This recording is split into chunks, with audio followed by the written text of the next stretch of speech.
বিসমিল্লাহির রহমানির রহিম। আজ 8ই আগস্ট 2026। আমাদের বাংলাদেশ বার কাউন্সিল প্রিলিমিনারি ব্যাচের ফৌজদারি কার্যবিধির ক্লাস শুরু করতে যাচ্ছি। তো আজ এই মুহূর্তে যারা আপনারা আমাদের সাথে নতুন যোগদান করলেন, আমাদের এর আগে ফৌজদারি কার্যবিধির 232 ধারা পর্যন্ত পড়া শেষ হয়ে গেছে। তো অন্যান্য আর কোনো সাবজেক্ট হয় নাই। তো আপনাদের চিন্তার কোনো কারণ নাই।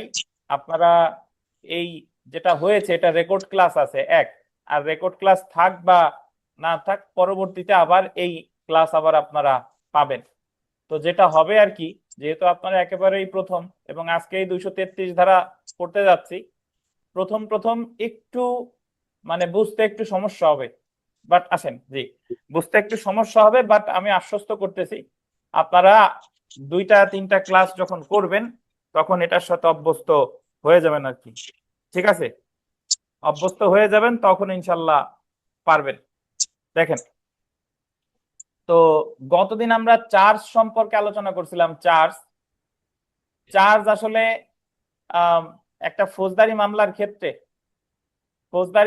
ক্ষেত্রে যে চার্জের যে আগের পর্যায়, এই পর্যায়টারে বলে অনুসন্ধান, আর চার্জের পরের পর্যায়ে বলে বিচার। এখন সাধারণত যারা কোর্টে কোনোদিন গেছেন বা কোর্টে যান বা না যান, ওই আসামিরে জিজ্ঞাসা করে যে আপনার বিরুদ্ধে অমুক আইনের এত এত ধারায় চার্জ গঠন করা হলো, আপনি কি দোষী নাকি নির্দোষ? তখন সে যদি বলে দোষী, তাহলে তারে সাথে সাথে সাজা দিতে পারে। আর সে যদি বলে নির্দোষ, তাহলে তার বিরুদ্ধে আনুষ্ঠানিক চার্জ গঠন করে বিচার শুরু হলো। এবং এই বিচারের ক্ষেত্রে সে ওই যে আহ, যে মামলা করছে সে সাক্ষীদের আনবে, সাক্ষীদের সাক্ষ্য গ্রহণ করবে এবং সাক্ষীদের জেরা করবে। আপনারা বাংলা সিনেমা, বিভিন্ন সিনেমাতে যে আইনজীবীরা যে সাক্ষীদের যে প্রশ্ন করে, ওই জায়গায় অ্যাকচুয়ালি আপনারা দেখেন বিচারের অংশ, মানে এক পক্ষ প্রশ্ন করতেছে আর এক পক্ষ এসে জেরা করতেছে। এই যে যে প্রশ্ন করা এবং জেরা, এই ব্যাপারটা হয় চার্জ গঠনের পরে। কখন বলেন? চার্জ গঠনের পরে। আচ্ছা, তো গতদিন আমরা চার্জ কি, চার্জের উপাদান কি, চার্জে ভুল থাকলে সেটার ক্ষেত্রে কি কি হতে পারে, অতঃপর আমরা পড়েছি যে চার্জ পরিবর্তন করা যায় রায় ঘোষণার পূর্ব পর্যন্ত। এই পর্যন্তই গতকাল আলোচনা আমরা করেছি। আজ আমরা দেখব, দেখেন, ফৌজদারি কার্যবিধির 233 ধারা। দেখেন, ধারা 233, পৃথক অপরাধ সমূহের পৃথক চার্জ বা অভিযোগ গঠন, separate charges for distinct offences. একটু দাঁড়ান, নতুন একজন আসছেন, ওনারে আমি 2টা কপি প্রিন্ট দিয়ে নিই। আপনি একটু পাশের জন থেকে দেখেন, ওনারা একটু ইয়া করেন। দেখেন, 233 ধারায় বলছে পৃথক পৃথক অপরাধের জন্য পৃথক চার্জ বা পৃথক অভিযোগ গঠন, separate charges for distinct offences. দেখেন, 233-এর মূল যে ভাষ্য সেটা হলো যে একজন ব্যক্তি যদি একাধিক অপরাধ করে, ধরেন একজন ব্যক্তি একটা বাড়িতে গিয়ে ওই বাড়িতে একজনের আঘাত করছে, মানে তারে মারপিট করছে, আবার কিছুক্ষণ পরে আর একটা বাড়িতে গিয়ে ওই বাড়িতে ধরেন ঘরে আগুন দিছে, তাহলে এই জায়গায় ঘটনা দুইটা। প্রথমে এক বাড়িতে দিছে, আঘাত করছে, আর এক বাড়িতে গিয়ে কি করছে? আগুন দিছে। এখানে মামলা হবে দুইটা। ওই প্রথম ঘটনার জন্য একটা মামলা, আর ওই জায়গায় চার্জ একটা, ওই যে আঘাত করছে চার্জ একটা, ওই আঘাতের ধারায় মামলা হবে। আর দ্বিতীয় বাড়িতে গিয়ে আগুন দিছে, তাহলে ওই জায়গা আগুন দেওয়ার জন্য মামলা হবে কি? আর একটা। তাহলে 233-এর মূল বিষয় এটাই যে একজন ব্যক্তি পৃথক পৃথক ঘটনায় যদি পৃথক পৃথক অপরাধ করে, তাহলে চার্জ হবে পৃথক পৃথক, মামলা হবে কি? পৃথক পৃথক। অর্থাৎ একজন ব্যক্তি যদি এরকম যে আজকে হচ্ছে 8 আগস্ট, 8 আগস্ট একটা অপরাধ করছে, 9 আগস্ট একটা অপরাধ করছে, 10 আগস্ট একটা অপরাধ করছে, 3টা অপরাধ কি একসাথে করছে? না, 3 জায়গা করছে না, 3 সময় করছে, তাহলে মামলা হবে কয়টা? 3টা। চার্জ হবে কয়টা? 3টা। এটা হলো 233। এই যে দেখেন, এখন কথা হলো তাহলে কখন এই 3টা মামলা না হয়ে কখন একটা মামলায় এই সবগুলো অপরাধের বিচার করা যেত? 233-এ বলছে আলাদা আলাদা। আর কখন একাধিক চার্জ একসাথে বিচার করা যাবে, অর্থাৎ 233-এর ব্যতিক্রম, এই ব্যতিক্রম আলোচনা করছে 234। 235, 236 আর 200 কি 39। তাহলে আপনারা যারা নতুন আছেন একটু শুনেন, পৃথক পৃথক অপরাধের জন্য পৃথক পৃথক মামলা 200 কত 33, আর 233 এর ব্যতিক্রম আলোচনা করছে 234, 235, 236 আর কত 239। তো আন্ডারলাইন করবেন, দেখেন যে 234, 235, 236 এবং 239 ধারায় উল্লেখিত ক্ষেত্রসমূহ ব্যতীত প্রত্যেকটি আন্ডারলাইন করেন স্বতন্ত্র অপরাধ যার জন্য কোনো ব্যক্তি অভিযুক্ত। স্বতন্ত্র অপরাধ আন্ডারলাইন করেন, স্বতন্ত্র অপরাধ, স্বতন্ত্র অপরাধ মানে আলাদা অপরাধ যার জন্য কোনো ব্যক্তি কি অভিযুক্ত।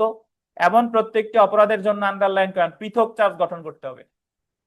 মানে ওই চারটা ধারা ছাড়া 34, 35, 36 আর 39 ছাড়া যতগুলো অপরাধ ততগুলো চার্জ, এবং এমন প্রত্যেকটি চার্জ পৃথকভাবে আন্ডারলাইন করেন, পৃথকভাবে বিচার করতে হবে। পৃথকভাবে বিচার মানে হলো মামলা আলাদা, প্রতিটা বিচার মানে একটা মামলা।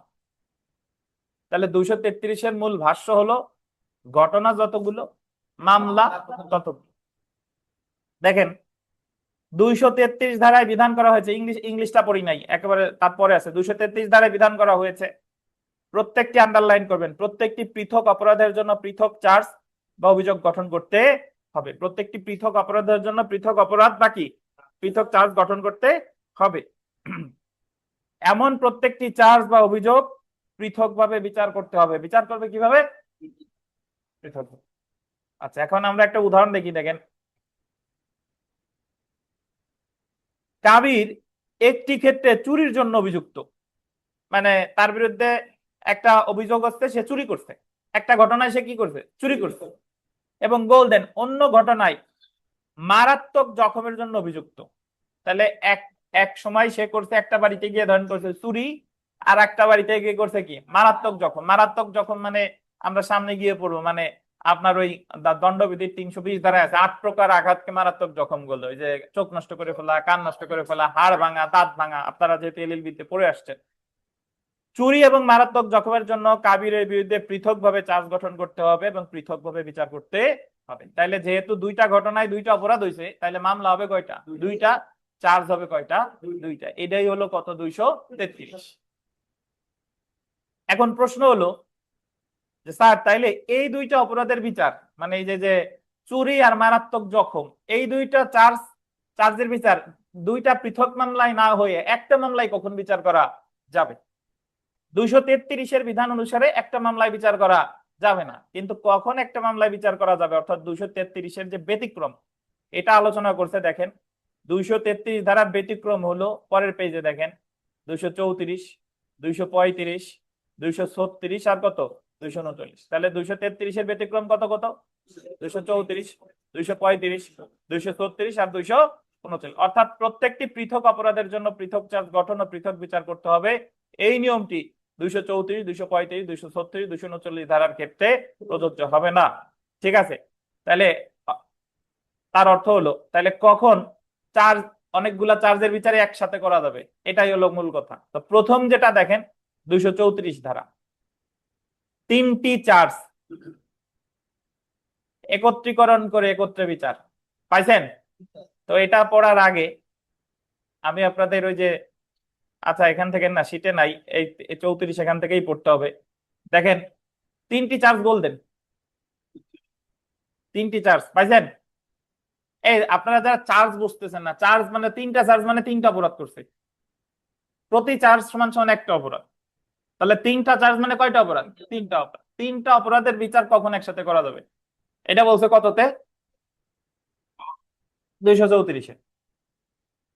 234 ধারায় একই বিচারে বলতেন, একই বিচার মানে একটা মামলায়, একই বিচারে মানে কি একটা মামলায় সর্বোচ্চ তিনটা চার্জ একত্রীকরণ করে একত্রে বিচার করা যেতে পারে যদি নিম্নলিখিত শর্তসমূহ পূরণ হয়। আমার কথা শুনেন, এই জায়গা পড়বো পরে, আগে আমার কথা শুনেন। 234-এ বলছে যদি একজন ব্যক্তি, কয়জন ব্যক্তি? বই পড়বেন না, আগে আমার কথা শুনেন।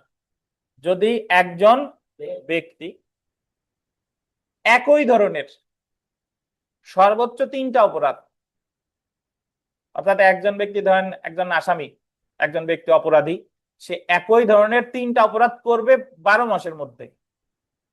অর্থাৎ একই ধরনের তিনটা অপরাধ কি? যদি জানুয়ারি মাসে চুরি করে, তারপরে জুন মাসে চুরি করছে, ডিসেম্বর মাসেও চুরি করছে, তাহলে 12 মাসের মধ্যে একজন ব্যক্তি অপরাধ করবে তিনটা, সর্বোচ্চ কয়টা? তিনটা। কোন ধরনের? একই ধরনের।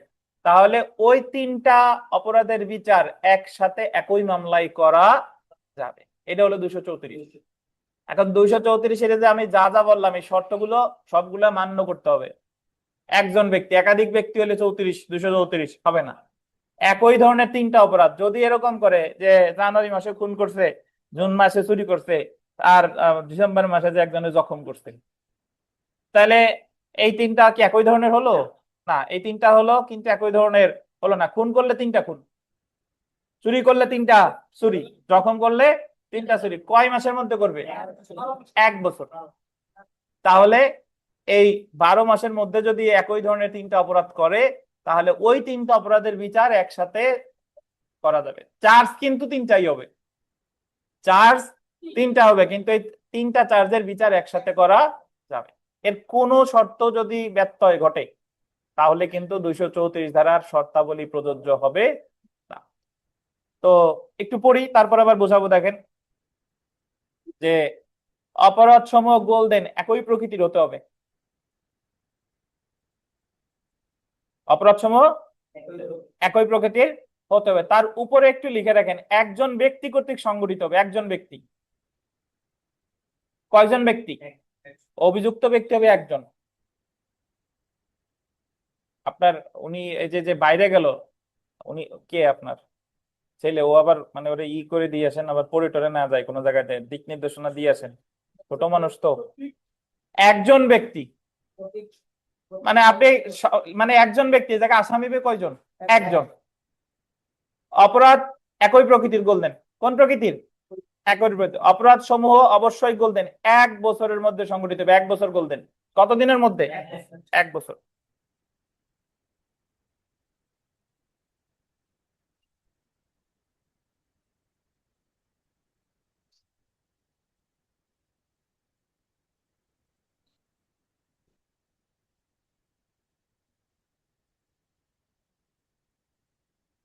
তাহলে অপরাধগুলো একই প্রকৃতির হতে হবে কত বছরের মধ্যে?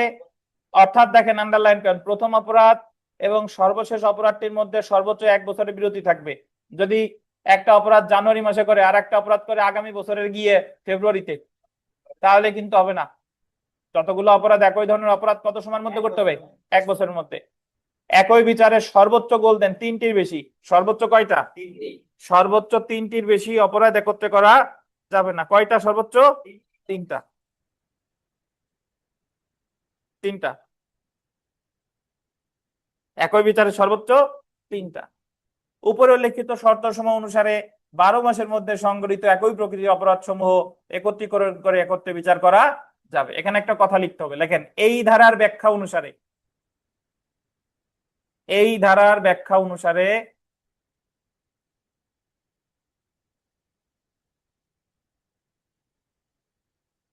দণ্ডবিধির ধারা 379,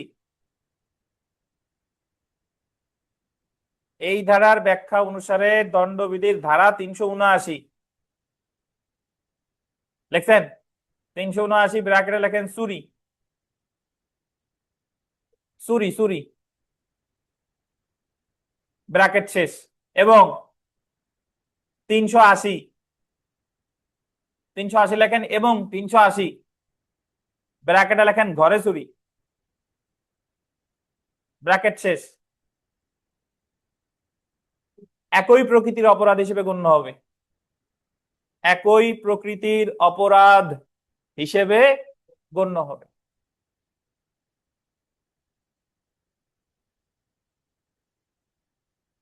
আবার বলি, এই ধারার ব্যাখ্যা অনুসারে দণ্ডবিধির 379 আসলে চুরি, এবং 380 ব্র্যাকেটে লিখবেন ঘরে চুরি, একই প্রকৃতির অপরাধ হিসেবে গণ্য হবে।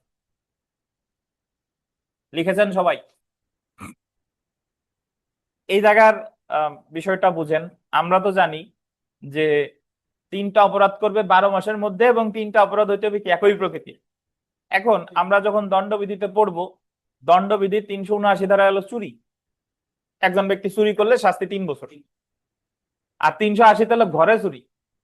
ঘরের মধ্যে চুরি করলে শাস্তি 7 বছর। তাই এই 234-এর ব্যাখ্যা দিয়ে দিছে যে 379 এবং 380 একই প্রকৃতির অপরাধ হিসেবে গণ্য হবে। অর্থাৎ যদি একজন ব্যক্তি একটা করছে ঘরে চুরি, আর একটা করছে বাইরে চুরি, আবার আর একটা করছে ঘরে চুরি, দোকানে চুরি, যাই করলো, ধরতে হবে তিনটা কি একই প্রকৃতির অপরাধ। এমন হওয়া লাগবে না যে ঘরে চুরি হলে 3টাই ঘরে চুরি, বাইরে চুরি হলে 3টাই বাইরে চুরি। এই জায়গা ব্যাখ্যা দিয়ে দিছে যে 234-এর ব্যাখ্যা অনুসারে 379 এবং 380 কি একই প্রকৃতির অপরাধ। এখন 234 নিয়ে আপনাদের অনেকগুলো প্রশ্ন হতে পারে। তার আগে মূল যে বিষয়টা বুঝতে হবে, 234 হলো কয়জন আসামি হবে, কয়জন? একজন। কয়টা অপরাধ করছে? 3টা। কোন প্রকৃতির? একই প্রকৃতির। কত সময়ের মধ্যে? 1 বছরের মধ্যে। তাহলে এই 3টা অপরাধের বিচার একসাথে করা নাকি ভাই? এখন এখানে একটা কথা শুনেন, এই 3টা অপরাধ কি একজন ব্যক্তির সাথে করবে না, 3টা অপরাধ তো 3 জনের সাথে হইতে পারে। আগে চুরি করছিল ইসমাইলের ঘরে, পরে ইমনের ঘরে, তারপরে এই তানবিন সাহেবের ঘরে। তাহলে এই জায়গা যাদের বাড়িতে চুরি করছে তারা কিন্তু আলাদা আলাদা, কিন্তু চুরি যে করছে সে কিন্তু এক। তার মানে আসামি হইতে হবে একজন, মামলার বাদী আলাদা আলাদা হতে পারে। আচ্ছা, এখন আপনাদের পরক্ষণে আবার প্রশ্ন আসবে যে স্যার, তাহলে যখন ইসমাইলের ঘরে জানুয়ারি মাসে চুরি করলো, ইমনের ঘরে চুরি করলো জুন মাসে, তানবিনের ঘরে চুরি করলো ডিসেম্বর মাসে, তাহলে মামলা যখন প্রথম চুরি করছে তখন কি মামলা হয় নাই? যখন দ্বিতীয় চুরি করছে তখন কি মামলা হয় নাই? যখন তৃতীয় চুরি করছে তখন কি মামলা হয় নাই? নাকি 3 মামলা একসাথে করছে? ভাই উত্তর হলো যে যখন ইসমাইলের ঘরে চুরি করছে তখন ইসমাইল মামলা করছে, যখন ইমনের ঘরে চুরি করছে ইমন মামলা করছে, যখন তানবিনের ঘরে মামলা চুরি করছে তানবিন কি মামলা করছে। তাহলে মামলা তো 3টা হইছে। কিন্তু আদালত ইচ্ছা করলে, যেহেতু এই 3টা অপরাধ করছে কে একজন ব্যক্তি, এবং 3টা কি অপরাধ একই প্রকৃতির অপরাধ, তাহলে 3টা মামলা একসাথে বিচার করা যাবে। এটাই হলো কত? 234। আপনাদের 234 থেকে কোনো প্রশ্ন থাকলে জিজ্ঞাসা করতে পারেন। নেন মাইক্রোফোন নেন। স্যার, প্রশ্ন হচ্ছে এই 3টা মামলা 3 জায়গায় হয়েছে হবে। এখন সেটা যদি ভিন্ন ভিন্ন জেলায় হয়, একই ব্যক্তি মামলা করছে, মানে সরি অভিযুক্ত একজন, হতে পারে একই অপরাধ 3 জায়গায়। এখন এই ভিন্ন সেই ভিন্ন ক্ষেত্রে জেলায় হলেও, এই জায়গা তো জেলার কথা কিছু বলে নাই, ভিন্ন ভিন্ন জেলায় হলেও এক জায়গায় সে বিচার করে ওই আসামি পক্ষে আবেদন করতে পারে যে না 3টা অপরাধ আমার একসাথে বিচার করা হোক। এই জায়গা ভিন্ন জেলার কোনো শর্ত এই জায়গা থাকলে যে হবে না এরকম কোনো কথা কিন্তু এখানে নাই। দেন ওনারে দেন, ওই যে পিছনে দেন। স্যার, ইসমাইল ভাইয়ের কথা অনুযায়ী আমি বলতে চাচ্ছি সেটা হচ্ছে যে 3 জেলায় যদি এই মামলাগুলো হয়, এই ক্ষেত্রে আসামি কি উনি আবেদন করবেন যে আমার এই 3টি জেলার? এটা আসলে অপ্রাসঙ্গিক কথা, মানে আবেদন করুক বা না করুক সেটা হচ্ছে পরের বিষয়। উনি আবেদন করতেও পারে যে যেহেতু আমার বিরুদ্ধে বিচার হচ্ছে এটা একসাথে করেন। আর এই 234-এর বিধান যে আদালত মানতেও বাধ্য বিষয়টা তা না, এটা একটা এক্সট্রা অর্ডিনারি সুবিধা, আদালত ইচ্ছা করলে নিতে পারে। এখন আসামিও আবেদন করতে পারে, আদালত স্বপ্রণোদিত হয়েও করতে পারে। দেখা গেল একজন বিচারকের কাছে 3টা মামলা আছে, আসামি একজন, তখন উনি 3টা মামলার বিচার একসাথে করতে পারে, তাতে উনারও সময় বেঁচে গেল আর আসামির জন্য সুবিধা হলো। অথবা দেখা গেল যে আপনাদের প্রশ্ন মতে 3 জায়গায় 3টে মামলা কিন্তু একই নেচারের, তখন আসামি আদালতের কাছে আবেদন করতে পারে যে আমার যাতে 3 জায়গা যাওয়া না লাগে, একসাথেই যাতে বিচার করা যায়, এই বিধান অনুসারে একসাথে চার্জ গঠন করে বিচার করা হোক, হতে পারে। এই জায়গা কোনো বাধা ধরার নিয়ম নাই। আরেকটু বলি স্যার, ঘরে চুরি আর বাইরে চুরি এই দুটো দণ্ড 2 প্রকার না, 2 রকম না? জি, 3 বছর আর 7 বছর। 7 বছর। জি, তো একসঙ্গে করে দণ্ড কি হয়ে যাবে, সর্বোচ্চ যেটা সেটা ধরবে নাকি? এটা পরের বিষয়। 279-তে যখন শাস্তি দিবে সর্বোচ্চ 3 বছর, 80-তে সাজা দিলে 7 বছর, বিচারক কি দিবে এটা তার বিষয়। আচ্ছা, 3 বিবেচনা বছরও দিতে পারে, 7 বছরও দিতে পারে, তার ইচ্ছা। আচ্ছা। তবে ওই জায়গা যদি কেউ 3বার চুরি করে তার চুরির শাস্তি কিন্তু 3বারই হবে, একবার না। কারণ এই জায়গা মামলা তো 3 ধারায় 3বারই সাজা হবে। জি, আচ্ছা, থ্যাংক ইউ। আচ্ছা দেখেন, এবার আমরা চলে আসি 235 ধারা, একের অধিক অপরাধের বিচার। ধারা 235। শুনেন, 233-এ আমরা কি করছিলাম? একজন ব্যক্তি এক জায়গায় করছে চুরি আর এক জায়গায় করছে মারাত্মক জখম, তাহলে মামলা হয়েছে কয়টা? চার্জও দুইটা, মামলাও দুইটা, নাকি ভাই? 235-এর উপধারা 1 সাবসেকশন 1-এ বলছে যে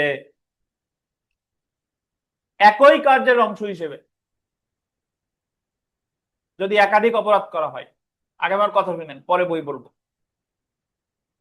একই কার্যের অংশ হিসেবে যদি একাধিক অপরাধ করা হয় তাহলে, এবং অপরাধটা করছে একজনে, তাহলে সকল অপরাধের বিচার একসাথে করা যাবে।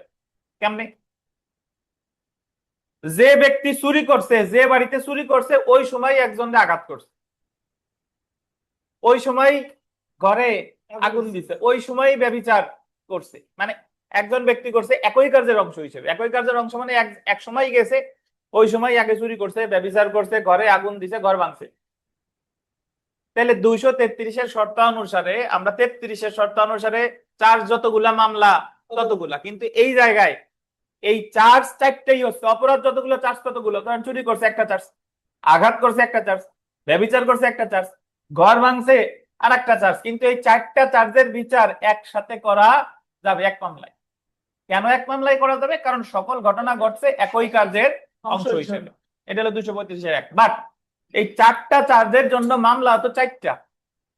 যদি এই চারটা অপরাধ হতো পৃথক পৃথক সময়, যে এক বাড়িতে চুরি করছে, আর এক বাড়িতে জখম করছে, আর এক বাড়িতে ব্যভিচার করছে, আর এক বাড়িতে ঘর ভাঙছে, তাহলে চার্জও চারটা, মামলাও কি চারটা। কিন্তু যখন এই অপরাধগুলো করতেছে কি একজন ব্যক্তি, কিসের অংশ হিসেবে? একই কার্যের অংশ হিসেবে, তখন এই সকল অপরাধের চার্জ পৃথক পৃথক ভাবেই হবে, কিন্তু একসাথে বিচার করা যাবে। 235-এর কত? 1।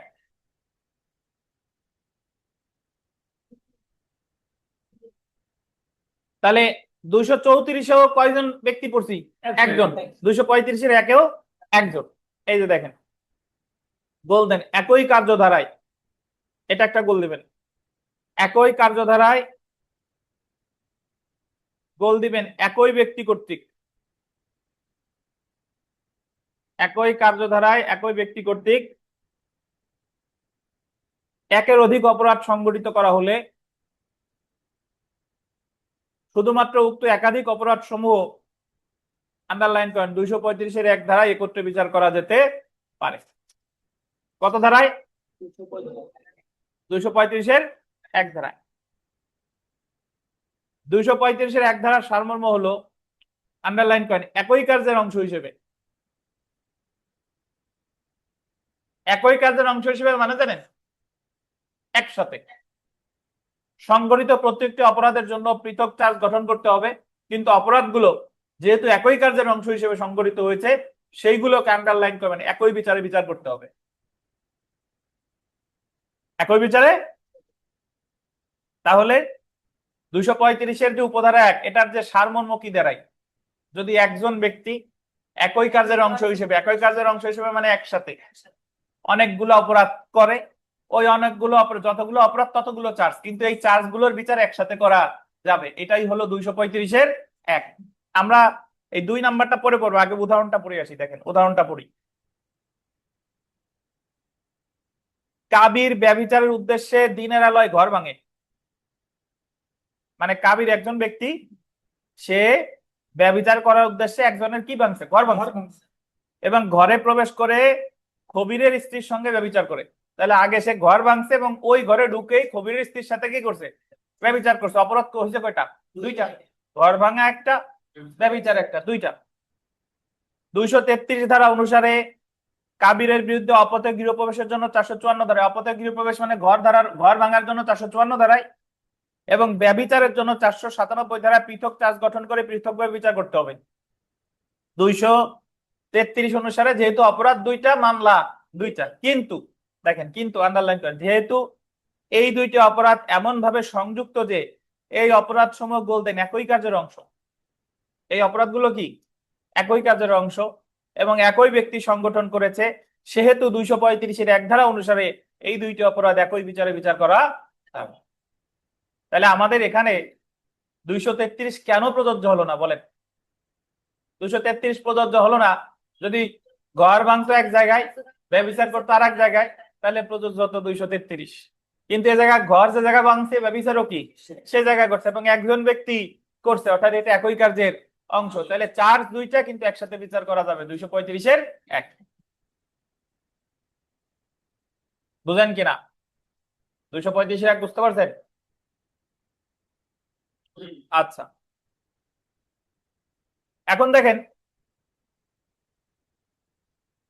235-এর 2, ওই যে উদাহরণের পরে 2 নাম্বার আছে, দেখেন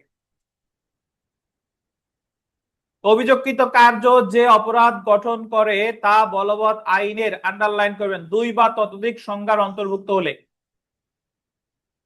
উক্ত অপরাধের অভিযুক্ত ব্যক্তিকে এমন প্রত্যেকটি অপরাধের জন্য একই বিচারে চার্জ করে বিচার করা যেতে পারে। একটু বুঝাই, উদাহরণ দিলে বুঝবেন। আমরা যখন দণ্ডবিধি পড়ব, দণ্ডবিধিতে 319 ধারায় সংজ্ঞা দিছে হার্ট, আঘাতের। আঘাত হলো কি, একজন ব্যক্তি যদি আরেকজন ব্যক্তির দৈহিক যন্ত্রণা, বৈকল্য বা পীড়া ঘটায়, মানে আমি যদি একজনকে যন্ত্রণা দেই, আমি যদি তার কোনো অঙ্গের বৈকল্য ঘটাই, বিকৃতি ঘটাই, বা তারে যদি পীড়া দেই, তখন এটার বলে আঘাত। শুধু আঘাতের শাস্তি আলোচনা করছে 323-এ 1 বছর। তাহলে আমি যদি ইসমাইলের ঠেলা দিয়ে ফেলে দিই, ধাক্কা দিয়ে ফেলে দিই, ইসমাইল ব্যথা হয়েছে না? ইসমাইল ব্যথা হয়েছে, তাইলে আমি কত অপরাধ করছি? 323। আবার আমাদের দণ্ডবিধির 350 ধারায় বলা হয়েছে, একজন ব্যক্তি যদি আরেকজন ব্যক্তির গতি পরিবর্তন করে, গতিশীল করে, গতিরোধ করে, নিজের দৈহিক শক্তির মাধ্যমে, কোনো বস্তুর মাধ্যমে, কোনো প্রাণীর মাধ্যমে, তখন সেটা বলে ক্রিমিনাল ফোর্স, অপরাধমূলক বল প্রয়োগ। অর্থাৎ সহজভাবে বললে, ধাক্কা দিছি, ধাক্কা দিলে সেটা আঘাত হয়, ধাক্কা দিলে সেটা অপরাধমূলক বল প্রয়োগ হয়। এখন ধাক্কা দিছি একটা, কিন্তু অপরাধ হয়েছে কয়টা? দুইটা। ধাক্কা দিছি, এটা আঘাত, যেরকম শাস্তি 323, অপরাধমূলক বল প্রয়োগের শাস্তি 352। এখন মামলা করব কোন ধারায়? ধাক্কা দিছি, এটা অপরাধ হয়েছে কয়টা? দুইটা। এখন মামলা করব কোন ধারায়? এটা হলো কথা। 2 ধারায় মামলা করে 2 ধারায় সাজা দেওয়া যাবে। এটাই হলো 235-এর 2। মানে আপনি কাজ করছেন একটা, বাট ওইটা যদি দণ্ডবিধিতে 2 বা ততোধিক অপরাধের সংজ্ঞার অন্তর্ভুক্ত হয়, তাহলে এই 2 ধারায় তারে চার্জ গঠন করে শাস্তি দেওয়া যাবে। বুঝছেন? সো আমাদের একটু আমি বলে দিই, আমাদের লাইনটা কেটে যাবে। অনলাইনে যারা আছেন, আমাদের একটু জুমের ডেট এক্সপায়ার্ড হয়ে গেছে, লাইনটা কেটে যাবে। এই সুযোগে আমরা আসরের নামাজটা পড়ে আসি, এবং নামাজ শেষে আবার নতুন লিংক দিব, তখন আবার আমরা এখান থেকে আবার শুরু করব, নতুন লিংক পাবেন। সো আপাতত নামাজের বিরতি, লাইন কেটে যাচ্ছে।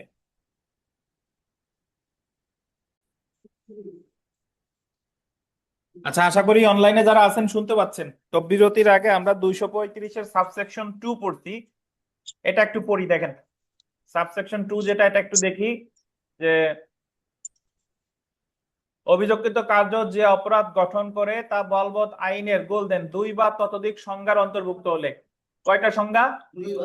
2 বা ততোধিক সংজ্ঞার অন্তর্ভুক্ত হলে উক্ত অপরাধের অভিযুক্ত ব্যক্তিকে এমন প্রত্যেকটি অপরাধের জন্য একই বিচারে চার্জ করে বিচার করা যেতে পারে। উদাহরণ না দিলে আইন বোঝা কষ্টকর, বুঝছেন? তো 2 বা ততোধিক সংজ্ঞার অন্তর্ভুক্ত আমি আপনাদের বোঝাইছি উদাহরণ দিয়ে। সেটা হলো ওই যে ধাক্কা দিয়ে একজনকে ফেলে দিছে, এটা যেরকম 323-এর অপরাধ হয়, 352-এর অপরাধও হয়। এখন প্রশ্ন হলো, তাহলে মামলা হবে কোন ধারায়? মামলা 2 ধারায় হবে, 2 ধারায় সাজা দেওয়া যাবে। বুঝছেন?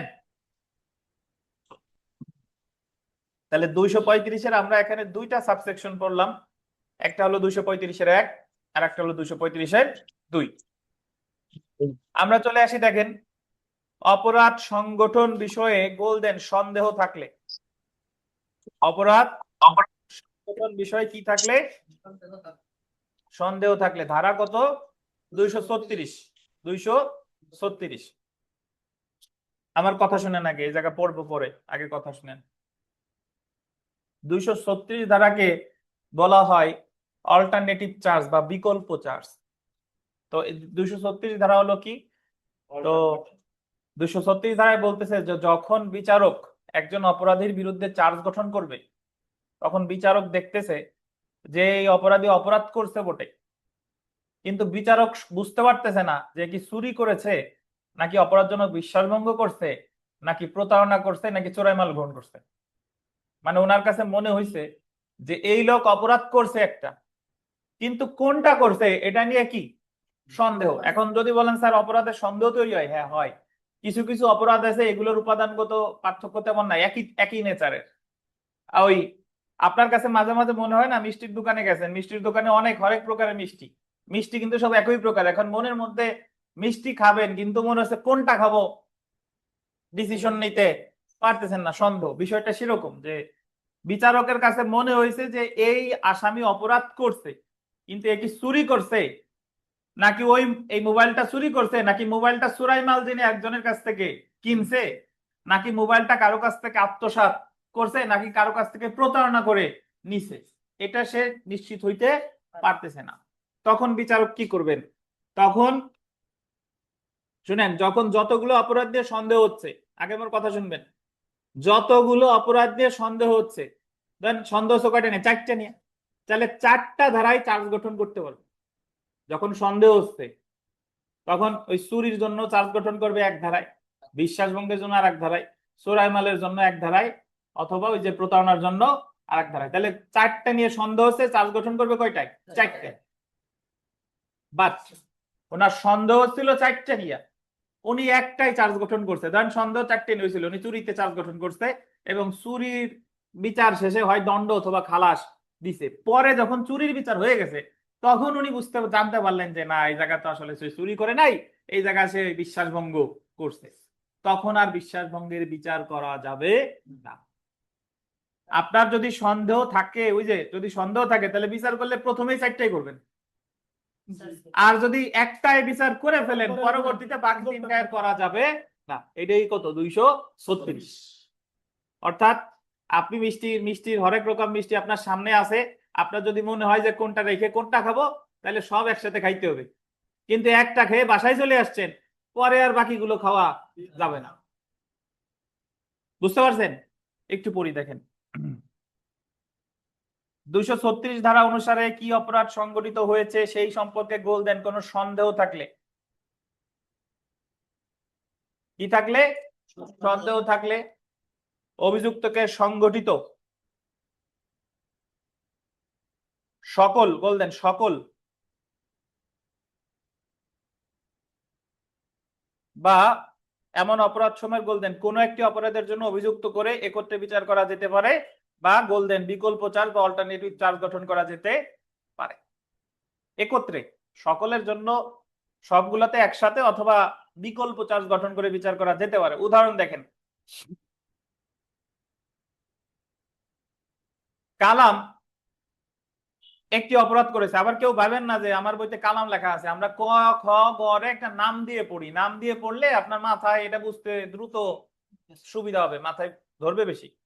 কালাম একটি অপরাধ করেছে যেটা চুরি, চোরাই মাল গ্রহণ বা অপরাধমূলক বিশ্বাসভঙ্গ বা প্রতারণা মর্মে গণ্য হতে পারে। কামাল একটা অপরাধ করছে, এখন মনে হচ্ছে এটা চুরিও হয়, চোরাই মাল গ্রহণও হয়, বিশ্বাসভঙ্গ হয়, আবার কি প্রতারণাও হয়।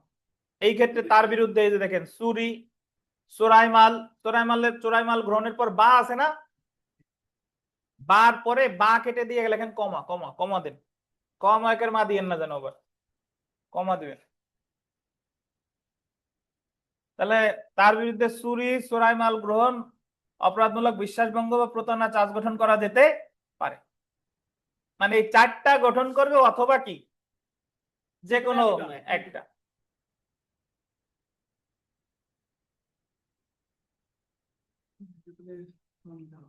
এ বুঝছেন ইসমাইল? 236 বুঝছেন? কি বুঝছেন দেখি, মাইক্রোফোন নেন, বলেন। যখন অভিযুক্তের বিরুদ্ধে এমন অপরাধ করবে যে তার বিরুদ্ধে একাধিক অভিযোগ মানে আছে এই মর্মে সন্দেহ হয়, সেই ক্ষেত্রে হয়তো মানে তার বিরুদ্ধে যে যে অভিযোগ আছে মর্মে সন্দেহ হয়, সকল মানে ধারার বিরুদ্ধে ধারায় অভিযোগ গঠন করতে হবে, চার্জ গঠন করতে হবে, অথবা যে কোনো একটাই করতে হবে। যদি একটাই করে আর সেটা যদি পরে যদি মনে হয় যে এটা ভুল হয়েছে, রায়ের পরে মনে হয় যদি এটা ভুল হয়েছে, তাহলে আর পুনরায় আবার ওইটার বিচার করা যাবে না। জি, যখন সন্দেহ হয়েছে যে অমুক অমুক অমুক অপরাধ করতে পারে, যতগুলো নিয়ে সন্দেহ হয়েছে সবগুলাই চার্জ গঠন করতে পারে, অথবা কি যে কোনো একটা।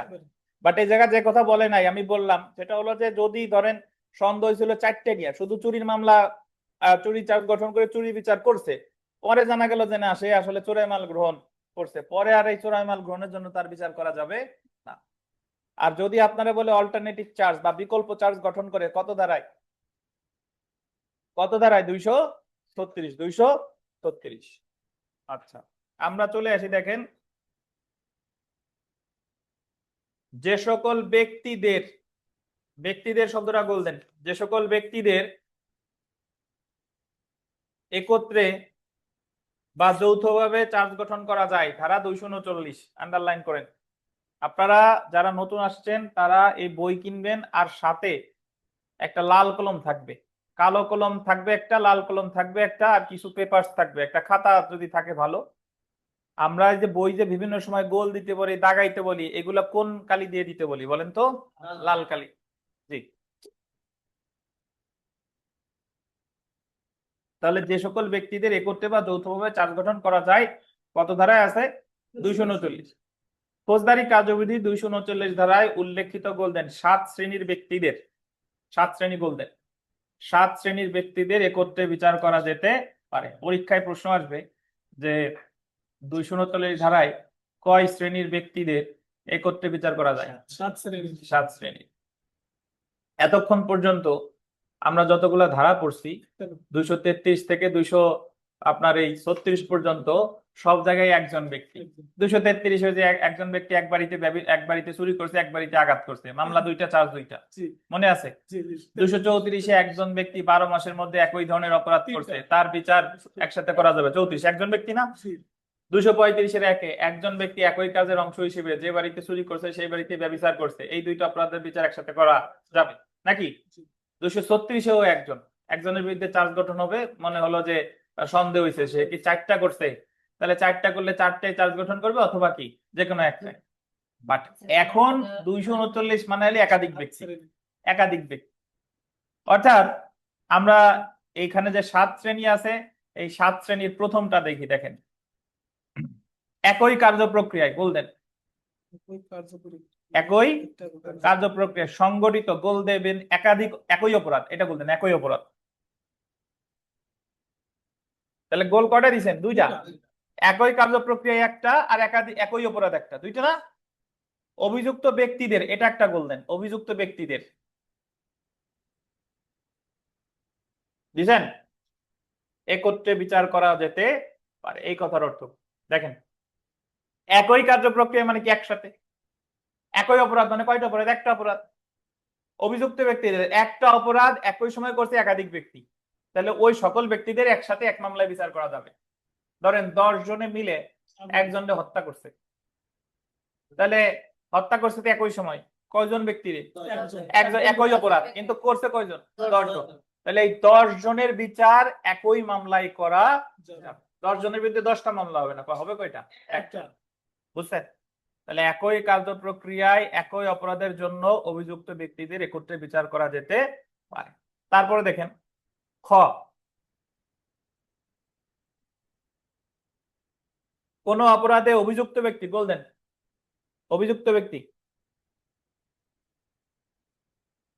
এবং আন্ডারলাইন করেন অপর সহায়তায় অভিযুক্ত ব্যক্তিগণ, বা এমন অপরাধ সংগঠনে, আন্ডারলাইন করেন প্রচেষ্টাকারী ব্যক্তিদের একত্রে বিচার করা যেতে পারে। যেমন আন্ডারলাইন করেন খুন সংগঠনকারী এবং খুনের সহায়তাকারী ব্যক্তিদের একত্রে চার্জ গঠন করে বিচার করা যেতে পারে। এই জায়গায় বলছে আমার 239 ক্ষয়ের মূল কথা হলো অপরাধ যে করে আর অপরাধের সহায়তা যে করে, এই দুইজনের বিচার একসাথে করা যাবে। ধরেন আমি আপনাদের বললাম যে আপনারা বাংলাদেশ বার কাউন্সিলে গিয়ে ভাঙচুর করেন, আমি এখানেই বসা আছি, কিন্তু আপনারা আমার কথা মতো বাংলাদেশ বার কাউন্সিলে গিয়ে ভাঙচুর করলেন, আপনারা হলো অপরাধী আর আমি হলাম অপরাধে প্রচেষ্টাকারী বা সহায়তাকারী। আপনাদের সাথে আমার বিচার করা যাবে একই মামলায়। এমন না যে আমার বিরুদ্ধে মামলা একটা, আপনাদের বিরুদ্ধে মামলা আর একটা। তাইলে আমরা মনে রাখবো অপরাধ যিনি করেন আর অপরাধে যিনি সহায়তা করেন, এই দুই শ্রেণীর ব্যক্তির বিচার একসাথে করা যাবে। বুঝছেন?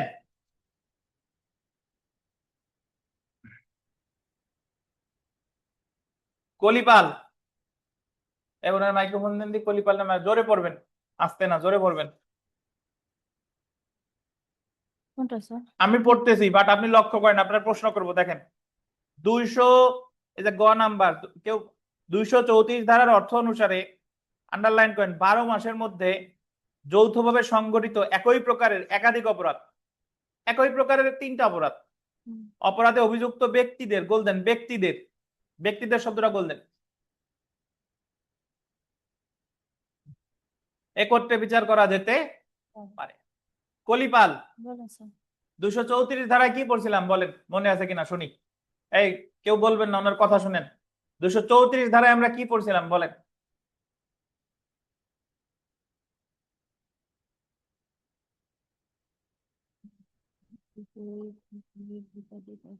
ওই জায়গা পড়ে তো পাবেন না, নে মনে নাই কিছু? বলেন।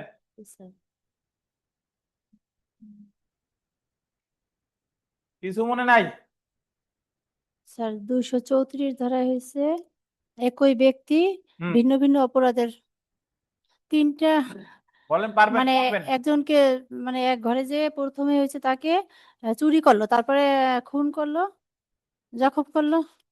আয়শা, আপনার মনে আছে 234-এ কি পড়ছি বলেন আয়শা?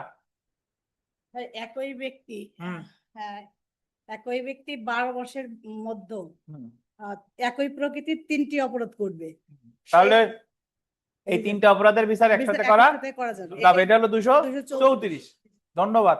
234-এর মূল কথা হলো একজন ব্যক্তি অনধিক 3টা অপরাধ করছে একই প্রকৃতির 12 মাসের মধ্যে, তাহলে এই 3টা অপরাধের বিচার একসাথে করা যাবে। যাবে। এখন আমার প্রশ্ন আপনার কাছে, তাহলে এই 239-এর যে গ যেটা পড়লাম, গ, এটার সাথে 234 ধারার পার্থক্য কি বলতে পারেন? এই যে মাত্র যে গ পড়লাম 239-এর গ, এ জায়গাও তো 234-এর কথাই বলা আছে, তাহলে 234 ধারার সাথে 239 গ এর পার্থক্য কি? তো এই জায়গা আছে যৌথভাবে সংগঠিত করছে একই একই অপরাধ, কি রকম একটা উদাহরণ দেন তো দেখি। স্যার ওই অপরাধ গুলো করছে হচ্ছে আপনার একজন ব্যক্তি একা হুম। 12 মাসের ভিতরে 3 বার, হুম, আর এইগুলো এটা হচ্ছে স্যার অনেকগুলো ব্যক্তি। ধন্যবাদ। যেমন একজন ব্যক্তি 3টা চুরি করলে 234, কিন্তু চোরের দল আছে 5 জনে মিলে চুরি করে, তারা জানুয়ারি মাসে একটা চুরি করছে, ফেব্রুয়ারি মাসে একটা করছে, জুন মাসে একটা করছে, তাহলে তো একজন ব্যক্তি না, চোরের দল, তাহলে তাদের বিচারও একসাথে করা যাবে। এটাই হলো 239-এর ক।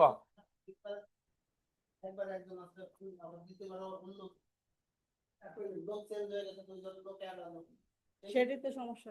আগে যা বুঝাই সেইটুক বুঝেন, আমাদের বাঙালির সমস্যা কি, যা বুঝাই সেইটুক না বুঝে অন্য নিয়ে খোঁচাখুচি করেন। আগে আপনারা যা যে জায়গা মেইন জিনিসে আছে সেই জায়গা বুঝেন। একজন ব্যক্তি যদি একই ধরনের অপরাধ করে তাহলে 234, আর যদি একাধিক ব্যক্তি একই ধরনের 3টা অপরাধ 12 মাসের মধ্যে করে তাহলে কত? 339-এর এই যে গ নাম্বার, আর 239। জি, এখন আমাদের নূর আলম খান প্রশ্ন করছে, স্যার দেখা গেল যে প্রথম দিন যেদিন চুরি করছে ওই দিন ছিল 5 জন, দ্বিতীয় দিন চুরি করছে ওই দিন ছিল 7 জন, তৃতীয় দিন চুরি করছে ওই দিন ছিল 10 জন, হোক 10 জন, ওই 5 জন তো কমন আছে, তাদের বিচার একসাথে করা যাবে। ব্যক্তিদের সব সময় যে একই ব্যক্তি হওয়া লাগবে তা তো বলে নাই, ওই দল, যারা দলের ভিতরে মিল থাকলে হইলো, বুঝছেন? আচ্ছা, তারপরে চলে আসি আমরা, দেখেন একই কার্য প্রক্রিয়ায়, এটা আন্ডারলাইন করেন, একই কার্য প্রক্রিয়ায় সংঘটিত ভিন্ন ভিন্ন অপরাধে অভিযুক্ত ব্যক্তিদের, এটা গোল দেন, একত্রে বিচার করা যাবে। মাইক্রোফোন কার কাছে? এদিক দেন, ওই উনার কাছে দেন, পিছনে। এই যে একই কার্য প্রক্রিয়ায় সংগঠিত ভিন্ন ভিন্ন অপরাধ অভিযুক্ত ব্যক্তিদের একত্রে বিচার করা যাবে, এটা পূর্বের একটা ধারার সাথে আমরা আজকেই পড়ছি, মিল আছে, সেই ধারাটা কত বলেন? ওখানে ছিল একজন আর এই জায়গা হলো অনেকজন, কোন ধারাটার সাথে মিল আছে বলেন? একই কার্য প্রক্রিয়া সংঘটিত ভিন্ন ভিন্ন অপরাধ, তো 235-এর 235-2 235-1 235-এর 1 235-এর 1 ওই জায়গায় আসলে একই কার্য প্রক্রিয়ায় একজন ব্যক্তি যদি একাধিক অপরাধ করে তাহলে ওই সকল অপরাধের বিচার একসাথে করা যাবে। ওই যে একজন ব্যক্তি ঘরে ঢুকছে, ব্যভিচার করছে, চুরি করছে, এই সকল বিচার একসাথে করা যাবে, মনে আছে? আর এই জায়গা হলো একই কার্য প্রক্রিয়ায় অনেকগুলো অপরাধ করছে অনেকগুলো ব্যক্তি, মানে একদল লোক ঘরে ঢুকছে, ঘর ভাঙছে, ঘরে চুরি করছে, কাউরে আঘাত করছে। যদি একজনে করতো তাহলে 235-এর 1, আর একাধিক ব্যক্তি করলে 239-এর এই যে ঘ। বুঝতে পারছেন? মানে ব্যক্তি ওই যে একাধিক ব্যক্তিদের, ব্যক্তিদের জি। তার মানে গড় সাথে মিল আছে 234-এর, আর ঘর সাথে মিল আছে কার? 235-এর 1 35-এর 235-এর 1 পারলাম না। আমরা উমাটা দেখি, দেখেন যখন কোনো ব্যক্তি আন্ডারলাইন করেন চুরি, বলপূর্বক গ্রহণ বা অপরাধমূলক বিশ্বাসভঙ্গের অপরাধে অভিযুক্ত, মানে একজন ব্যক্তি সে তার বিরুদ্ধে অভিযোগ হলো সে চুরি করছে, বা বলপূর্বক গ্রহণের আরেক বাংলা হলো চাঁদাবাজ বা চোরাই মাল গ্রহণ করছে, সরি বিশ্বাসভঙ্গ করছে, এবং অন্য ব্যক্তি উক্ত আন্ডারলাইন করেন চোরাই মাল গ্রহণ করেছে বা দখলে রেখেছে, সেই ক্ষেত্রে এই দুই ব্যক্তিদের একত্রে বিচার করা যেতে পারে। এটার অর্থ ধরেন যে চুরি করছে আর যার কাছ থেকে চোরাই মাল পাওয়া গেছে, এই দুইজনের বিচার একসাথে করা যাবে। একজন ব্যক্তি গোপালগঞ্জ থেকে একটা মোবাইল চুরি করে এই মোবাইলটা ঢাকা চোরাই মার্কেটে বিক্রি করে দিছে। এখন ঢাকা ওই চোরাই মার্কেট থেকে ওই মোবাইলটা উদ্ধার হয়েছে, তাহলে যে যার কাছ থেকে উদ্ধার হয়েছে তারে আর যে চুরি করছে এই দুইজনরে একই মামলায় বিচার করা যাবে। এইটাই হলো উমা।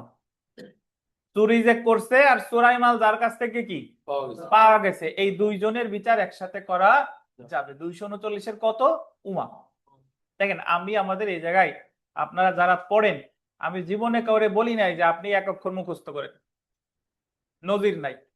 আমি বলছি যে আপনারা এই যে আমরা যেরকম বুঝে বুঝে পড়তেছি, আপনি বাসায় বসে খালি বারবার রিডিং পড়বেন, আর না বুঝলে আমাদের ভিডিওটা আর একবার দেখবেন। এই যে যে আইন, এই আইন কিন্তু একদিনে পড়ার জিনিস না। ধরেন আপনি আজকে বাসায় গেলেন, আজকে বাসায় গিয়ে আজকে যা যা পড়ছেন সব মুখস্থ করলেন, একদিন পরে ওর কিছু মনে থাকবে না। এখন যদি বলেন স্যার রিডিং পড়লেও তো মনে থাকবে না, থাকবে না, কিন্তু বারবার পড়লে একসময় আপনার মনে থাকবে। ধরেন আপনার মাথার উপর ফ্যান, আপনি মরার আগে ভুলবেন এর নাম ফ্যান, ভুলবেন। যেটা বসছেন বেঞ্চে কলম দিয়ে লিখতেছেন, এই নামগুলো তো আপনি মুখস্থ করেন নাই। ধরেন আপনি মোবাইলে ফেসবুক ব্যবহার করেন, লাইক দেন, হোয়াটসঅ্যাপ ব্যবহার করেন, গেম টেম খেলেন, এগুলো আপনারা কেউ আপনার শিখাইছে? এগুলো কেমনে আসছে? মানে স্বয়ংক্রিয়ভাবে হয়ে গেছে। তো পড়াটা বার কাউন্সিলে পড়াটাও এইভাবে আসতে হবে, স্বয়ংক্রিয়ভাবে আসবে। এই জায়গা জোর জবরদস্তির কোনো কথা নাই, আসেন বুঝতে হবে। দেখেন তাহলে আমরা চলে আসি 239-এর চ। যে ব্যক্তিগণ দণ্ডবিধির গোল দেন 411, এটা গোল দেন 411, এটা আছে হলো, আমি একটু বলে দিই, এটা হলো চোরাই মালের দখলে রাখা 411 ও 414। 414-তে আছে হলো চোরাই মাল লুকিয়ে রাখা। একটা হলো চোরাই মাল দখলে রাখা, আর একটা হলো চোরাই মাল লুকিয়ে রাখা। চোরাই মালের জন্য অভিযুক্ত এবং যে অপরাধের জন্য তারা উক্ত মালে দখল হস্তান্তর করা হয়েছে এমন অপরাধ একত্রে বিচার করা যাবে। অর্থাৎ যে চোরাই মাল দখলে রাখছে আর যে চোরাই মাল লুকায় রাখছে, এই দুইজনের বিচার একসাথে করা যাবে। যদি বলেন স্যার চোরাই মাল দখলে রাখছে আর লুকায় রাখছে কি এক না? এক না। 411 হলো একজন একটা মোবাইল চুরি করছে, আপনি জানার পরেও তার কাছ থেকে ওই মোবাইল কিনছেন, এটা হলো 411। আর একজন একটা মোবাইল চুরি করছে, আপনার কেরামত প্লাজার দোকান আছে, যে ভাই মোবাইলটা আপনার কিনা লাগবে না, আপনার দোকানে একটু সাজাইয়া রেখে দেন, এটা হলো লুকাইয়া রাখা। বুঝছেন? তাহলে এই দুই শ্রেণীর ব্যক্তির একসাথে বিচার করা যাবে। 411 আর 414 বিচার একসাথে করা যাবে। তারপরে দেখেন সবশেষেরটা 7 নাম্বারটা, দণ্ডবিধির আন্ডারলাইন করেন 12 নং অধ্যায়ের মুদ্রা সম্পর্কিত অপরাধ। 12 নং অধ্যায় কি অপরাধ? মুদ্রা সম্পর্কিত অপরাধ এবং এমন অপরাধ সংগঠনের সহায়তা বা প্রচেষ্টার অপরাধ একত্রে বিচার করা যাবে। দণ্ডবিধির 12 নম্বর অধ্যায় আছে মুদ্রা জাল করা বা মুদ্রা জালে সহায়তা করা। তো মুদ্রা যে জাল করে আর মুদ্রা জালে যে সহায়তা করে, এই দুইজনের বিচার একসাথে করা যাবে। আমাদের এই যে সর্বশেষ যে কোরবানির ঈদ হলো, এই ঈদের আগে একজনের কাছ থেকে বিপুল পরিমাণ বাংলাদেশি জাল টাকা উদ্ধার করছে। তারা জিজ্ঞেস করছে যে তুমি জাল করছো কেন? বলতেছে যে অনেকটা সালামি দিতে হয়, আমার তো টাকা পয়সা নাই, মানুষকে সালামি দেবো এই কারণে জাল করছি। তো এই যে জাল যে করছে আর জালে যে সহায়তা করছে, এই দুইজনের বিচার একই মামলায় করা যাবে। তাহলে আমরা যদি এই 7টা আমরা যদি খুব সংক্ষেপে একটু বলে যাই, দেখেন এই যে 239-এর প্রথমটা হলে একটা অপরাধ হয়েছে একই সময় অনেকজন ব্যক্তি করছে, এদের বিচার একসাথে করা যাবে। হতে হলো অপরাধ যে করে, অপরাধের সহায়তা যে করে, এদের বিচার একসাথে করা যাবে। গতে হলো 12 মাসের মধ্যে একাধিক ব্যক্তি একই ধরনের সর্বোচ্চ 3টা অপরাধ করলে একসাথে বিচার করা যাবে। ঘতে হলো একাধিক ব্যক্তি একই কাজের অংশ হিসেবে যদি একাধিক অপরাধ করে একসাথে বিচার করা যাবে। উমাতে হলো চুরি যে করে আর চোরাই মাল যার কাছে পাওয়া যায় একসাথে বিচার করা যাবে। চতে হলো যে চোরাই মাল যে দখলে রাখে আর চোরাই মাল যে লুকায় রাখে একসাথে বিচার করা যাবে। সতে হলো মানে সবশেষেরটা মুদ্রা যে জাল করে আর মুদ্রা জালে যে সহায়তা করে, এদের বিচার একসাথে করা যাবে। এই হলো 239। তো আমরা ইসমাইল, আপনি এখানে 1 নাম্বার একটা প্রশ্ন আছে, এটা একটু পড়েন। ওই যে পিছনে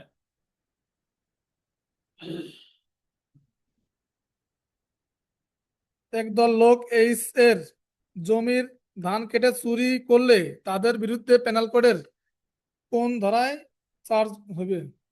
একদল লোক এইচ এর জমির ধান কেটে চুরি করলে তাদের বিরুদ্ধে কোন 379 ধারায় চার্জ হবে? একটু আমি বুঝাই। দেখেন ভাই, এখানে চুরি করা হলো 379, আর কারো জমিতে যদি আপনি অনধিকার প্রবেশ করেন সেটা হলো 447।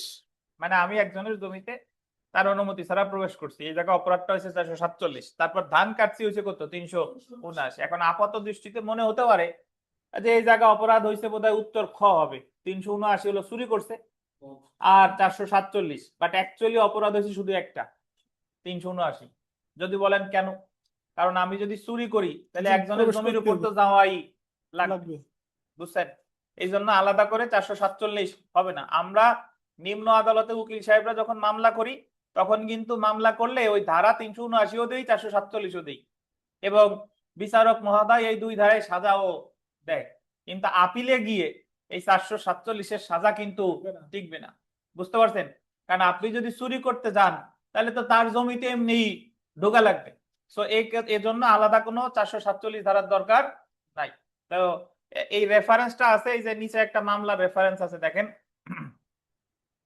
জমির ধান কেটে চুরি করার জন্য 379 ধারার অধীন চার্জ গঠনের সাথে 447 ধারার অধীন যৌথভাবে চার্জ গঠন করার কোনো সুযোগ নেই, কারণ জমি হতে দণ্ডায়মান ধান কাটা এবং নিয়ে যাওয়ার জন্য উক্ত জমিতে প্রবেশ করতে হয়। সুতরাং 447 ধারার অধীন জমিতে প্রবেশের জন্য চার্জ গঠনের প্রয়োজন নেই। কিন্তু ধান কাটা এবং নিয়ে যাওয়ার সময় যদি অন্য ফসলের ক্ষতি করার অভিযোগ থাকে, ধান কাটছেন নিয়ে যাওয়ার সময় অন্য ফসলের ক্ষতি করছেন, তাহলে 427 ধারায় ক্ষতির অভিযোগ গঠন করা যেতে পারে। তো আপনি জাস্ট বুঝেন যে এই জায়গায় আপনি ফাঁদে পড়বেন, হয়তো বা বুঝবেন যে 379 হবে, 447 হবে, বাট অ্যাকচুয়ালি হবে কত? 379। 379 মোতালেব সর্দার বনাম রাষ্ট্র 51 DLR 1999 278 মামলা এই কথা বলেছে। আচ্ছা, যতদূর পড়াইলাম আপনাদের কোনো প্রশ্ন আছে নাকি? কারো কঠিন মনে হচ্ছে? কঠিন তো সহজ করে আমরা চেষ্টা করতেছি। একজন ব্যক্তি যদি একাধিক অপরাধ করে বিভিন্ন সময় মামলা হবে একাধিক, কত ধারা বলেন?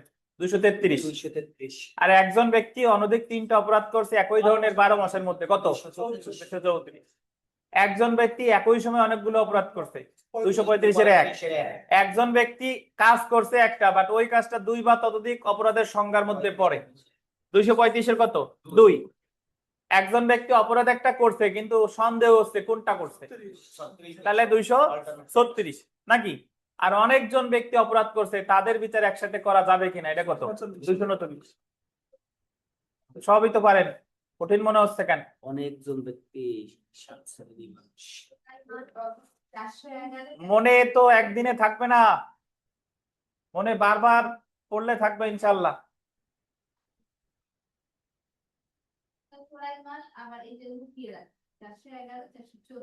জি,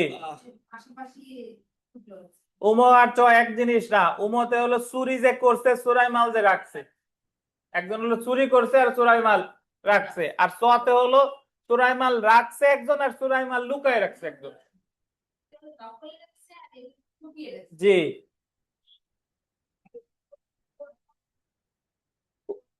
আপনার আপাতত কিছু মনে রাখার দরকার নাই, 239-এ 7 শ্রেণীর এইটা মনে রাখবেন, আর কিছু দরকার নাই। আপনি বলতেছেন যে আমার সিরিয়ালি মনে রাখার দরকার আছে কিনা, না, দরকার নাই, আপনি জাস্ট বুঝে বুঝে পড়বেন। আচ্ছা, তারপরে চলে আসি, দেখেন আমরা এখানে অভিযুক্ত ব্যক্তিকে এক অপরাধে চার্জ করে অন্য অপরাধে দণ্ডিত করা, 237। কি আছে? আমি একটু বুঝাই, তারপরে পড়লে বুঝবেন।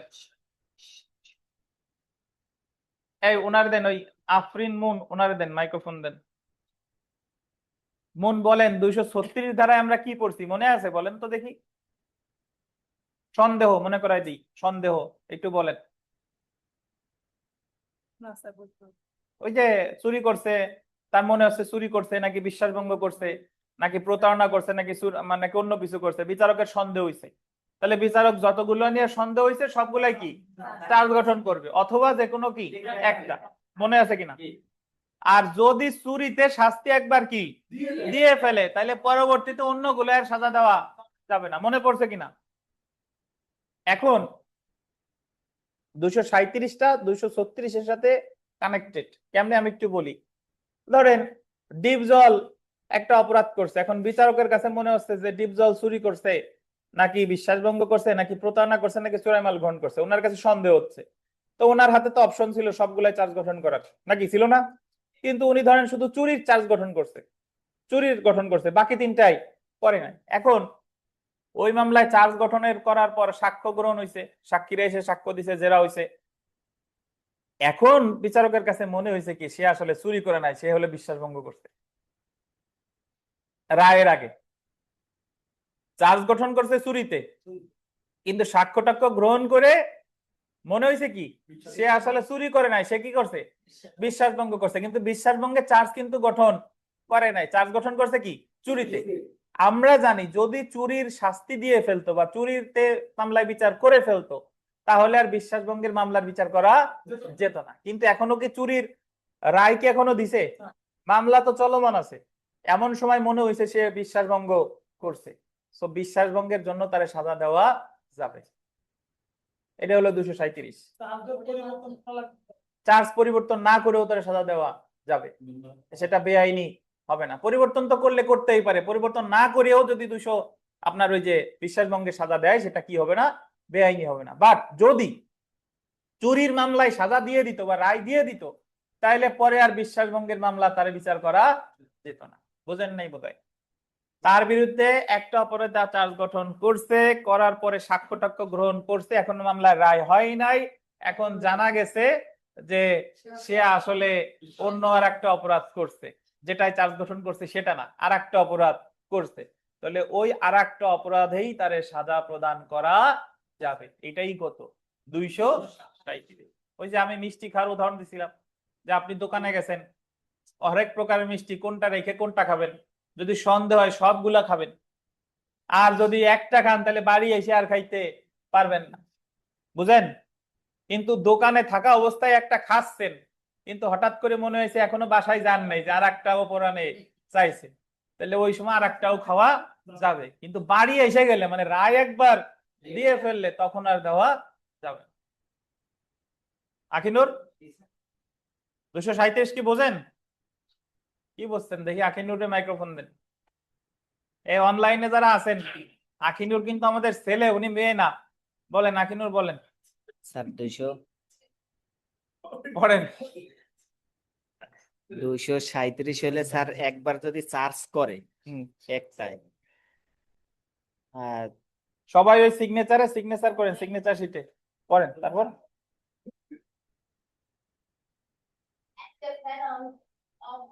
237 হলে স্যার একবার যদি চার্জ করে, যে মামলায় চার্জ করবে ওই পরবর্তীতে আরেকটা ধারায় যদি সন্দেহ হয়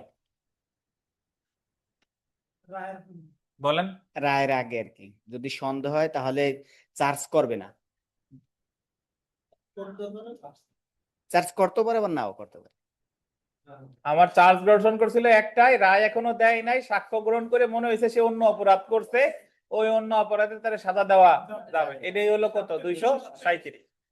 দেখেন একটু পড়ি, আমরা নামাজে যাব তার আগে একটু দেখি যে যে ক্ষেত্রে অভিযুক্ত ব্যক্তির বিরুদ্ধে 236 ধারা বিকল্প চার্জ গঠন করা হয়েছে, সেক্ষেত্রে 237 ধারা অনুসারে অভিযুক্তকে আন্ডারলাইন করেন এক অপরাধে চার্জ করে, এটা আন্ডারলাইন করেন, এক অপরাধে চার্জ করে অন্য অপরাধে দণ্ডিত করা যায়।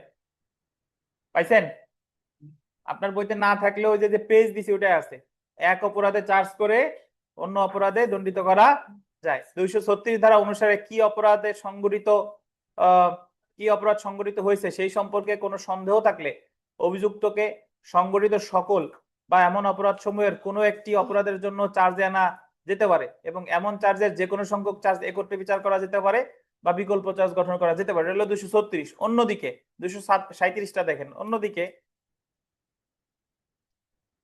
আসামিকে 237 ধারার বিধান অনুসারে আসামিকে যে অপরাধের জন্য চার্জে আনা হয়েছে সাক্ষ্য প্রমাণে আন্ডারলাইন করেন, সাক্ষ্য প্রমাণে যদি দেখা যায় যে সে ভিন্ন অপরাধ করছে, মানে চার্জ গঠন করছিল একটাই আর সাক্ষ্য গ্রহণ করার পর দেখছে কি সে ভিন্ন অপরাধ করছে, এবং এই ভিন্ন অপরাধের জন্য তাকে উক্ত ধারা অনুসারে অভিযুক্ত করা যেত, তাহলে যে ভিন্ন অপরাধ সে করেছে বলে প্রমাণিত হয়েছে তার জন্য তাকে দণ্ডিত করা যায়, যদিও উক্ত অপরাধের জন্য তার বিরুদ্ধে চার্জ গঠন করা হয়েছিল না। মানে চার্জ গঠন করেছিল চুরিতে, চুরির শাস্তি এখনো দেয় নাই, সাক্ষ্য গ্রহণ করার পর মনে হয়েছে সে আসলে চুরি করে নাই, সে হলে বিশ্বাসভঙ্গ করছে বা আত্মসাৎ করছে, তাহলে বিশ্বাসভঙ্গ বা আত্মসাতের সাজা দেওয়া যাবে। আমরা এখানে একটা উদাহরণ পড়লে আরো ক্লিয়ার হবো। দেখেন একটা উদাহরণটা পড়ি, যে আসামি ক এর বিরুদ্ধে চুরি করার অভিযোগে এনে চার্জ গঠন করা হয়েছে বা অভিযোগ গঠন করা হয়েছে, অভিযোগ পরিবর্তন না করে আসামিকে বিশ্বাসভঙ্গের বা চোরাই মাল জেনে ওই মাল নিজ দখলে বা নিয়ন্ত্রণে রাখার অপরাধ করার জন্য দোষী সাব্যস্ত করে দণ্ডে দণ্ডিত করা যাবে, যদিও তার বিরুদ্ধে এমন অপরাধের জন্য চার্জ গঠন করা কি হয়নি। ক কর্তৃক সংগঠিত কার্যের প্রকৃতি এমন যে তার বিরুদ্ধে চুরি, চোরাই মাল গ্রহণ বা অপরাধজনক বিশ্বাসভঙ্গ বা প্রতারণার অভিযোগ গঠন করা যেত। মানে শুরুতে তার বিরুদ্ধে 4টা অপরাধে চার্জ গঠন করা যেত, সন্দেহ ছিল, এমন ক্ষেত্রে যে অপরাধ বিষয়ে চার্জ গঠন করা হয়েছে, ধরেন চার্জ গঠন করছে যে কোনো একটাই, সেই অপরাধটি ভিন্ন অন্য অপরাধে সাক্ষ্য প্রমাণে প্রমাণিত হলে গোল দিবেন, চার্জ পরিবর্তন না করেও তাকে প্রমাণিত ভিন্ন অপরাধে দণ্ডিত করা যাবে।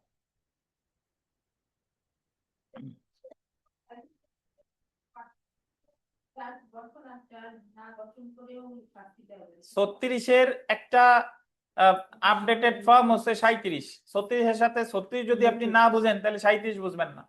36 তো যে সন্দেহ থাকলে সবগুলো চার্জ গঠন করবে বা যে কোনো একটা, কিন্তু যদি একটাই করে রায় দিয়ে যায় পরে অন্যগুলো আর করতে পারবেন না, এটা হলো 36। আর 37 হলো সন্দেহ ছিল, যে কোনো একটাই চার্জ গঠন আপনি করছেন বাকিগুলোতে করেন নাই, কিন্তু সাক্ষ্য প্রমাণ গ্রহণ করার পর মনে হচ্ছে অপরাধ আর একটা হইছে, ওই আর একটাই সাজা দেওয়া যাবে, যদিও আর একটাই চার্জ গঠন করে নাই। এটাই হলো কি 237। সেলফ প্র্যাকটিসের 1, 3, 4, 5 এগুলা পড়বেন, 7, 8, 10, 11, 12, তার ভিতরে 11, 12টা আমরা এখানে আমরা নামাজ পড়ে এসে তারপরে আলোচনা করতেছি। 11 আর 12 আমাদের লাইনটা আবার কেটে যাবে, আবার নতুন লিংক পাবেন।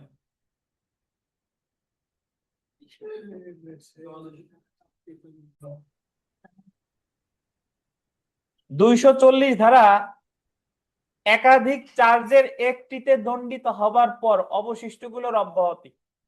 আপনারা যে 2টা পেজ দিছি না, 2টা পেজের হাতে নেন, ওই সর্বশেষটা 240 ধারা দেখেন। 240 ধারা আগে আমার কথা শুনেন, তারপরে আমরা পড়ি। ধরেন একজন ব্যক্তির বিরুদ্ধে, ওই যে 235-এর 1-এ ধরেন একজন ব্যক্তির বিরুদ্ধে তার বিরুদ্ধে অভিযোগ হলো সে ঘর ভাঙছে, তারপরে অভিযোগ হলো ব্যভিচার করছে, তারপরে অভিযোগ ধরেন সে আঘাত করছে, তাহলে এখানে অভিযোগ হলো 3টা, ঘর ভাঙার একটা, ব্যভিচারের একটা, আর আঘাতের জন্য একটা, 3টা। তাহলে তার বিরুদ্ধে মামলা হয়েছে একটা, বাট চার্জ কয়টা? 3টা। এখন 3টা চার্জের বিচার হওয়ার পরে দেখা গেল আদালত তারে শুধু ওই ঘর ভাঙার জন্য আর ব্যভিচারের জন্য সাজা দিছে। চার্জ তো ছিল 3টা, সাজা দিছে কি ঘর ভাঙা আর কি ব্যভিচার। কিন্তু আঘাত যেটা, ওটাই খালাসও দেয় নাই, সাজাও দেয় নাই। তার মানে ধরে নিতে হবে যে আঘাতের বিচার স্থগিত আছে। যে কোনো সময় ইচ্ছা করলে আদালত এই আঘাতের বিচার করতে পারে। আর যদি ওই রায়ে বলে দিত যে তারে ঘর ভাঙার জন্য এতদিন, ব্যভিচারের জন্য এতদিন, আঘাতের জন্য তারে খালাস দেওয়া হলো, তাহলে তো আর তারে আর ওই আঘাতের জন্য আর আলাদা করে কি বিচার, কারণ সে তো খালাস পেয়েই গেছে। বুঝতে পারছেন? কিন্তু যদি আপনার সাজা দেয়, একাধিক অভিযোগ আছে, যদি একাধিক অভিযোগে 4টা অভিযোগ আছে, 3টায় সাজা দিছে, একটাই সাজাও দেয় নাই, খালাসও দেয় নাই, তার মানে ধরে নেবেন কি ওই বিচার কি আছে, স্থগিত আছে, এবং আদালত ইচ্ছা করলে যে কোনো সময় ওটার বিচার করতে পারে। এখন 240 ধারার এই যে বিষয়টা, বাস্তবে এমন পরিস্থিতির সৃষ্টি হয় না। বাস্তবে বিচার শেষে হয় সাজা দেয়, নাইলে খালাস দেয়। বাট এটা একটা এক্সেপশনাল গ্রাউন্ড। এই ক্ষেত্রে বিচারক ইচ্ছা করলে তার বিরুদ্ধে যদি একাধিক অভিযোগ থাকে, কোনোটাই দেখা গেল বিচার করলো আর কোনোটার বিচার স্থগিত রাখতে পারে। এখন বাদী পক্ষ যদি মনে করে যে না, ওর তো ঘর ভাঙার সাজা হয়েছে, ব্যভিচারেরও সাজা হয়েছে, তাহলে আঘাতের সাজা যেহেতু ওরে দেয় নাই বা খালাসও দেয় নাই, তার মানে আঘাতের বিচার তো যে কোনো সময় হতে পারে। বাদী পক্ষ মনে করলো যে যেহেতু ওর 2 ধারায় সাজা হয়েছে, তাহলে আমি আঘাতের যে চার্জটা এটা আমি প্রত্যাহার করে নিই, যে আঘাতের চার্জ আমার দরকার নাই, ওর তো 2 ধারায় সাজা হয়ে গেছে। তাহলে বাদী পক্ষ যদি আঘাতের চার্জ প্রত্যাহার করলে, তাহলে ওই ধারা থেকে আসামি খালাস পেয়েছে বলে কি হবে, গণ্য হবে। তাহলে অনেক কথা বললাম, সহজে যদি বলি যে কোনো ব্যক্তির বিরুদ্ধে যদি অনেকগুলো চার্জ থাকে, দেখা গেল যে কিছু চার্জে তারে সাজা দিছে এবং কিছু চার্জে সাজাও দেয় নাই, খালাসও দেয় নাই, তাহলে ধরে নিতে হবে ওই চার্জের বিচার স্থগিত আছে এবং যে কোনো সময় ওই চার্জের বিচার করতে পারে। তবে যিনি মামলা দায়ের করেছেন তিনি যদি মনে করেন যে যে চার্জের বিচার এখনো হয় না, এগুলো আমি প্রত্যাহার করে নিই, প্রত্যাহার করে নিলে ওই সকল চার্জ থেকে অভিযুক্ত ব্যক্তি কি পেয়েছে বলে গণ্য হবে, খালাস পেয়েছে বলে। ইসমাইল পরে আগে ক্লাস নিয়ে নি, আপনি তো পাসওয়ার্ড কেন লাগবে, আপনি তো ঢুকতেই পারেন না। দেখেন ফৌজদারি কার্যবিধির একটু পড়ি। দেখেন ফৌজদারি কার্যবিধি 240 ধারা মতে যখন কোনো ব্যক্তির বিরুদ্ধে একের অধিক অভিযোগ গঠন করা হয়, দেখছেন কয়টা অভিযোগ, একের অধিক অভিযোগ গঠন করা হয় এবং একটি বা একের অধিক অপরাধে দণ্ড দেওয়া হয়, চার্জ একের অধিক এবং তার একটি বা একের অধিক অপরাধে কি দিছে, দণ্ড দেওয়া হয়, তখন অবশিষ্ট অভিযোগ আন্ডারলাইন করেন প্রত্যাহার করা হলে, যেটাই দণ্ড দেয় নাই সেটা যদি কি করা হয়, প্রত্যাহার করা হয়, আসামিকে উক্ত অভিযোগ থেকে খালাস দেওয়া হয়েছে বলে কি হবে, গণ্য হবে। তখন ধরে নেওয়া হবে আসামিকে ওই অভিযোগ থেকে কি দিছে, খালাস দিছে।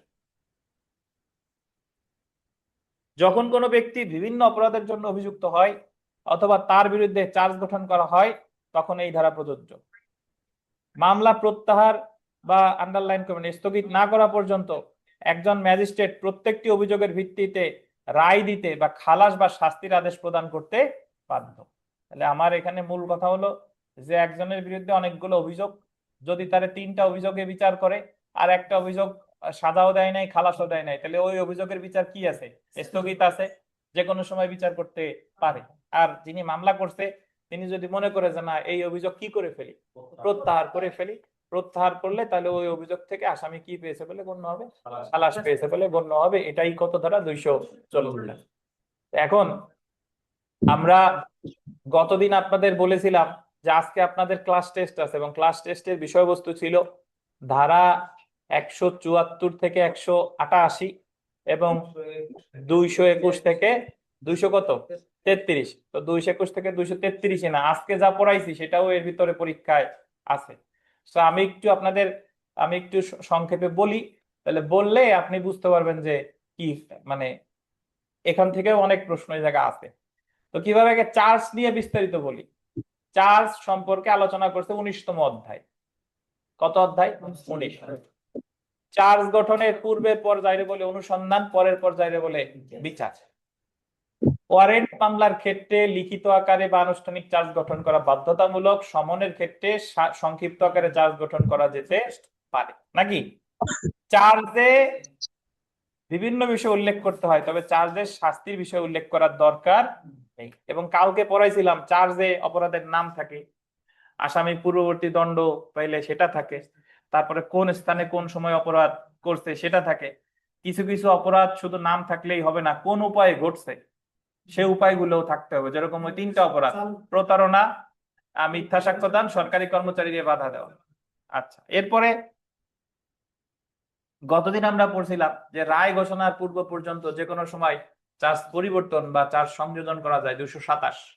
আর চার্জ পরিবর্তনের বিরুদ্ধে প্রতিকার হলো রিভিশন। চার্জ পরিবর্তন করছে, কেউই সংক্ষুব্ধ হয় নাই, বিচার চলবে 228। চার্জ পরিবর্তন করছে, আসামি সংক্ষুব্ধ হয়েছে বা কেউ সংক্ষুব্ধ হয়েছে, বিচার স্থগিত থাকবে 229। চার্জে ভুলের পরিণতি, চার্জ গঠনে আদালত যদি ভুল করে এবং সেই ভুল যদি ন্যায় বিচারকে ব্যাহত না করে, তাহলে সেটা সেই ভুল কোনো গুরুতর ভুল বলে বিবেচিত হবে না। 225 ধারা, ওই যে হায়দার বক্স কোদা বক্সের উদাহরণ। আর চার্জে যদি ভুল থাকে এবং ভুলের কারণে যদি ন্যায় বিচার ব্যাহত হয়, তাহলে সেটা গুরুতর বলে বিবেচিত হবে 232। এবং এই চার্জটা বাতিল করতে পারে হাইকোর্ট বিভাগ, আপিল আদালত বা রিভিশন ক্ষমতা প্রয়োগ করলে হাইকোর্ট বিভাগ 232। এবং চার্জ পরিবর্তনের কারণে সাক্ষীরে রিকল করতে পারে 231। এটা ছিল কালকের পড়া। আর আজকে আমরা পড়ছি 233 দিয়ে, পৃথক পৃথক অপরাধের জন্য পৃথক চার্জ গঠিত হবে 233। আর 233-এর ব্যতিক্রম আলোচনা করছে 234, 35, 36, 239।